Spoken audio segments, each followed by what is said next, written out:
100 కోట్లు ఉంటే నాకు అవసరం లేదు, చక్కగా అన్నీ ఆపేసుకొని ఎంజాయ్ చేసేవాడిని లైఫ్ని. ఫీల్ అవుకురా వెంకీ, నీకు మేమంతా ఉన్నాం. ఒకసారి అప్పులు చేసి మోసపోతే మన అందరం కలిసి బయట తీసుకొచ్చాం ఆయన్ని, నేను అందరం కలిసి బయట తీసుకొని వచ్చాం. మళ్ళీ అప్పులు చేశాడు.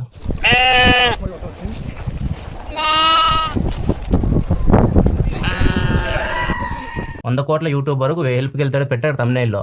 100 కోట్ల యూట్యూబర్ అంట.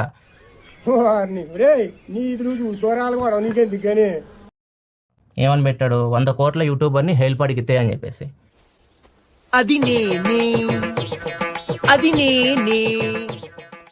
నా సబ్స్క్రైబర్ అదే చెప్తాను, చెత్తలోకి వెళ్ళను, ఇట్లాంటి వాటిలోకి నేను అసలు తల దూర్చను అంటే నన్ను లాగుతూనే ఉన్నారు. ప్రతి ఒక్కరు వచ్చి నన్ను లాగడమే. కెమెరా ముందుకు వచ్చాను, నా వర్క్ నేను చేసుకునేవాడిని. ఇప్పుడు దీని గురించి మీకు మొత్తం తెలియాలి. చెప్పి తగలడు. నేనంతా మునిగిపోయాను, అప్పులు చేశాను, అప్పుల వాళ్ళందరూ నా ఇంటి మీదకి వస్తున్నారు, నేను ఇంకా బతకలేను. బిచ్చకాడులాగా బతులాడుతున్నావు, సిగ్గుగా లేదు? Hi bro, good morning. నాకు 3 లక్షలు అవసరం ఉంది బ్రో, బాగా ప్రెజర్ ఉంది. ఏదైనా పని పాట చేసుకొని బతకొచ్చు కదా, అడ్డగాడిదలా పెరిగాడు, మళ్ళీ మేసాలు అడుక్కు తింటాం. హాయ్ బ్రో అని పంపాను, డన్ వచ్చిందని దండం పెట్టాడు. ఇప్పుడు దాకా ఎంత ఇచ్చాను? 2,60,000 రూపాయలు ఇచ్చాను. ఎంత గొప్ప మనసురా నీది. చాలా లేట్ గా తెలుసుకున్నాం. యూట్యూబ్ అంతా ఇలానే నడుస్తామని చెప్తా అనమాట. ఒకరిని డిగ్రేడ్ చేయడం, మనం పైకి వెళ్ళడం, ఒకరిని డిగ్రేడ్ చేయడం, మనం పైకి వెళ్ళడం. వాడు ఎంత కష్టపడుతున్నాడు, వాడు పైకి రావడం కానీ మనకు అనవసరం.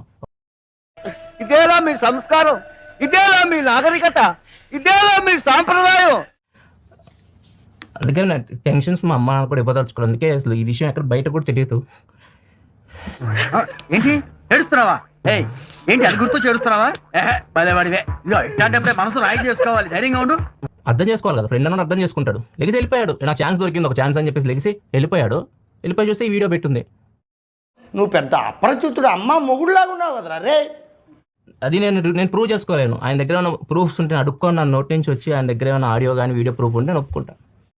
మీరు పేరు సంపాదించడం కోసం ఏ ఆధారం లేకుండా మాట్లాడకూడదు. బేసిక్గా ఆల్రెడీ కొంతమందికి తెలిసే ఉండొచ్చు, యూట్యూబర్ అయిన భయ్యా సన్నీ యాదవ్ ని ఎన్ఐఏ వాళ్ళు అరెస్ట్ చేశారు నిన్న. అరే అరే నడుచులో పెట్టి లాగేస్తామంటయ్యా స్వామి, అరే నేను లోపల ఉన్నానయ్యా స్వామి, అరే. సో ఫైనల్ గా ఇంకా చెన్నై ఎయిర్పోర్ట్ లో దిగాడు అని తెలియగానే ఇమీడియట్ గా అదుపులోకి అయితే తీసుకోవడం జరిగింది.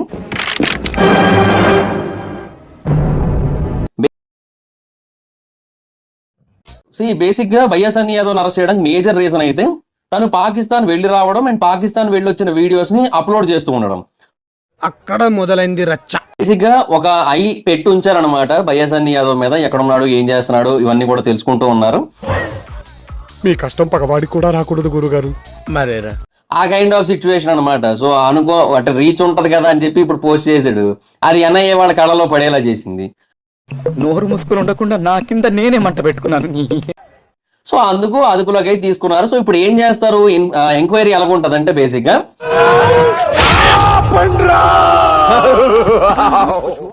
అది ఇన్వెస్టిగేషన్ చాలా సీరియసా, లేదంటే మోడరేటా, లేదంటే నార్మలా, వీటిని బట్టి డిపెండ్ అయి ఉంటది. ఊరికి బెదిరించి వదిలేస్తారు కదా సార్. ఇండియా తరఫున పాకిస్తాన్ కి స్పైగా పనిచేస్తుందని చెప్పి మనకి ప్రూవ్ అయింది. నేను ఇలా బుక్ అయిపోతాను. బేసిక్ ఎంక్వైరీ అయితే ఎన్ఐఏ వాళ్ళు అదుపులో తీసుకోవాల్సిన అవసరం లేదు. అటాక్ జరగడానికి 2 నెలల ముందే వెళ్ళాడు కదా. సో అది అక్కడ వాళ్ళకు ఒక క్వశ్చన్ మార్క్ వచ్చింది అనమాట. ఏమో ఇతగాడి హస్తం కూడా ఉందేమో. మీకు ఆ డౌట్ ఎందుకు వచ్చింది సార్? వస్తాయి.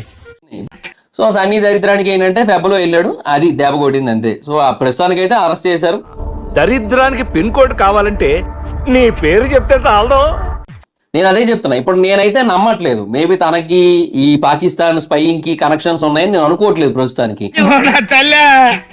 ఇంతమంది నన్ను అనుమానించి నన్ను ఒక్కదానివే నన్ను అర్థం చేసుకున్నావు అమ్మా. సో మరి మీరేమనుకుంటున్నారు? అంటే మీ ఒపీనియన్ ఏంటి భయ్యా సన్నీ యాదవ్ అరెస్ట్ మీద?